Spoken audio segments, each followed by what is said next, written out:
लोकसभा चुनाव के लिए मतदान का दौर खत्म होते ही एग्जिट पोल सामने आ रही हैं। बात अगर सबसे ज्यादा सीटों वाले प्रदेश यानी कि उत्तर प्रदेश की हो तो ये सबसे अहम हो जाता है।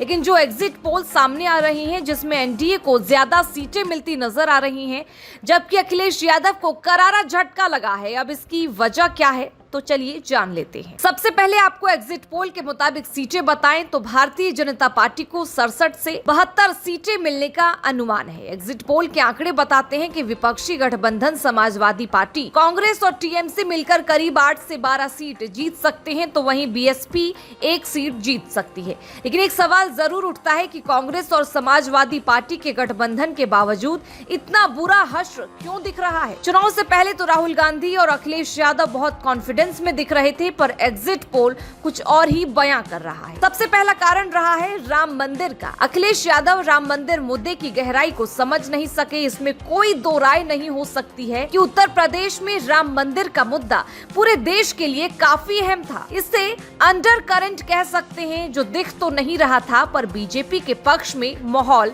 जरूर बना रहा था। अखिलेश यादव ने राम मंदिर उद्घाटन में न जाकर हिंदुओं से अलग एक पार्टी बना ली थी। उनको लेकर जनता का नजरिया थोड़ा अलग होने लगा। अखिलेश यादव अगर बीएसपी को साथ रखते तो ज्यादा फायदा हो सकता था। बीएसपी अपने गिरे से हालत में भी 13% वोट हासिल कर ही लेती। इंडिया ब्लॉक में बीएसपी को न लेने की उनकी जिद सिवाय अपरिपक्वता और कुछ नहीं था। शुरुआत में ही अगर अखिलेश ने बीएसपी को इंडिया गुट में न शामिल करने की जिद नहीं पकड़ी होती तो हो सकता था कि मायावती भी गठबंधन में शामिल हुई होती और उत्तर प्रदेश में गठबंधन और मजबूत होता। एक और कारण है कि अखिलेश यादव की माफियाओं से दूरी। एक समय ऐसा भी था कि जब मुख्तार परिवार को उन्होंने पार्टी में घुसने से मना कर दिया था। उस दौर में मुख्तार अंसारी की पूर्वी यूपी में तूती बोलती थी।